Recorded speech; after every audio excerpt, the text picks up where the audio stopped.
what we have here is a problem involving compound interest with this formula given, where a of n is p times 1 plus I to the n, and the amounts are described here. A is the final amount, or a of n. P is the initial deposit. I is the interest per compounding period. That would be the yearly rate divided by the number of compounding periods per year. N is the number of compounding periods, which would be the number of periods in a year times the number of years. And we're asked to solve some problems involving it. And we have a $40,000 deposit, and that would be our initial amount, $40,000. And our interest, 4.8% is each year, but it's compounded quarterly. So the interest per compounding period is 0.048 over 4. And the number of compounding periods, well, that's our variable. So we have for our model then, a of n equals 40,000 times 1 plus 0.012 raised to the n, or 40,000 times 1.012 to the nth power. Now the first question says, to the nearest dollar, how much will be in the account after 3 years? Well, that's simple. We put in 3 years for n, and since n is quarters, n will equal 4 times 3, or 12. And then we end up with a of 12, which is, take our calculator out here, and we can find out what a of 12 is. Let's see. We have 40,000 times 1.012 raised to the 12th power. We get 46155.78497. To the nearest dollar, that would be 46,156. We look to the right and we see that's 5 or higher, so that will turn to a 6. So we have $46,156, and that would be our answer. Now for the second problem, it says to the nearest quarter, and think about how you're going to round it, how long will it take before your money doubles? Well, in this case, we have that our money started at 40,000 and we wanted to end at 80,000, and 80,000 is supposed to be what 40,000 times 1.012 to the n is equal, and we need to solve that. Well, we can solve that on our calculator, or we can solve it algebraically, but let's do it in our calculator. Okay. And then we're given a window here that's going to help us out. So let's go ahead and type our function in, which is 40,000 times 1.012 raised to the, we have to use x here, we can't use n. X is the internal variable for the calculator. We want to find out when that's equal to 80,000. And so I'm going to graph this in a particular window, and the window we're given is 0 to 100 for x, and 0 to 150,000 for y. Okay, and let's see what the graph looks like. Here is the account balance over time. It's increasing, and you can see vaguely an exponential curve to that graph. And in trace mode, we would see various things. For example, this tells us after 50 quarters, the account will have about $72,625 in it. Now we could go over here and just keep going right until we get to almost 80,000. You can see here somewhere between 58 maybe and 57. So you might be able to guesstimate it or zoom in. But to be a little bit more accurate with this, it'd probably be best if we went and drew a line, a horizontal line at level 80,000, and tried to find out where that line intersected the graph. And for this, we're going to use second trace, which has some subroutines in it, one of which is intersect. And that's going to ask us a series of questions, which is what is the first curve, and that will be y1. You can see it up here in the corner, that's y1. If we wanted to choose a different curve, you see we can change the curves by pressing the cursor button. But y1 is fine for our first curve, and of course y2 is fine for our second curve. Our guess, I usually skip this, I'm reasonably close. And we find that the intersection occurs at 58.10, etc. And y is exactly 80,000 there. And we want to know to the nearest quarter. Well, it says that at 58 quarters and a tenth, we'll have $80,000, which means at 58 quarters, we won't quite have it.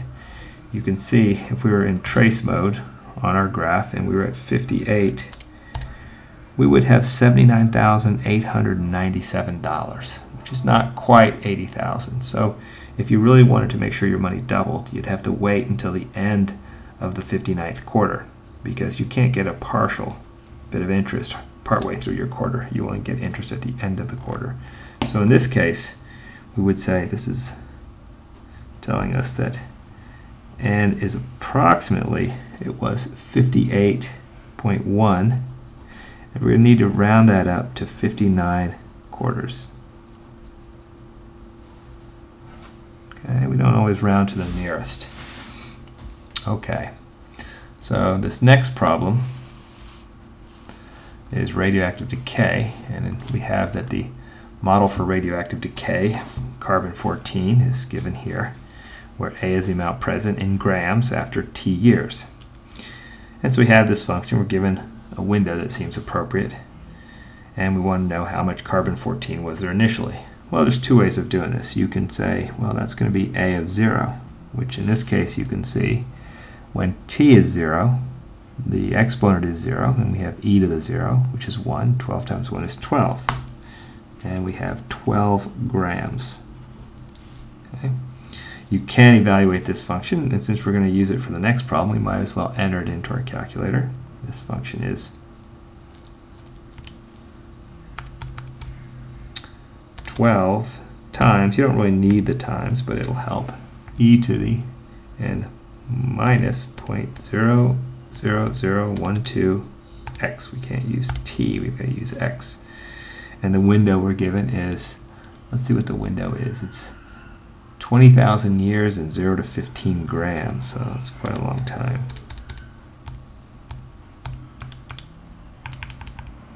Okay, let's see the graph. We see an exponential decay here. And in trace mode, we could get various answers. We could see here that after 10,000 years, there'd be around 3.6 grams. Or initially, 0 years, there's 12 grams. And they want to know how long or how much was present after 1,500 years. Well, that's easy enough in trace mode. We can simply type in 1,500 for x. And as long as it's on our screen, we'll get an answer. In this case, to the nearest gram, we would have 10 grams. Okay, so we find that A of 1,500 is approximately 10 grams. So initially we had 12 grams, and after 1,500 years we had 10 grams. It's a very slow rate of decay. And the next question is, how long until only half of the initial amount of carbon-14 remains? Well, this is called the half-life. Let's see. Half-life of something. How long until only half of it remains? Well, in this case, we started with 12 grams. So we want to know when is 6 equal to 12e to the minus 0.00012t. And we can solve that algebraically, but again, we'll do this on our calculator. The same technique. We'll draw a horizontal line at 6. That's the constant graph, y2 equals 6. And then we'll use the second trace intersect subroutine. First curve, second curve, guess. And it says that at 5776 years, we'll end up with 6 grams. That is about the half-life of carbon-14. So this tells us that T is approximately 5776 years. Okay. The final question has a model for memory retention, and it gives us a model where the percent retained is 75 minus 7 ln 1 plus t, where t represents the time since the material was shown to you in months. and this is supposedly only valid for 4 years. The first question is what percent will be recalled after 6 months, and that certainly is A of 6, and we'll go ahead and calculate this. We'll might as well again type this function into our calculator. Okay. And we have 75 minus 7 natural log of 1 plus x, in this case 1 plus x. Remember, the calculator's variable is x, not t. And we can evaluate that, for example, from a graph, and we're given again a good window, 0 to 48 and 45 to 85, so we might as well use that. 0 to 48 months, and it looks like 45% to 85%. Presumably we never have 100% of the material available to us. And there is again some kind of decay, logarithmic decay instead of exponential in this case. Well, let's see, we want to know what A of 6 is, so if we went to trace mode and typed in, well, right here we can see that after 24 months you retained 52%, and after 6 months you retain 61% approximately. You can see, sorry, down there, you can see 61% is retained after 6 months. So this is approximately 61, and that's percent. And the final question is, how much will be retained?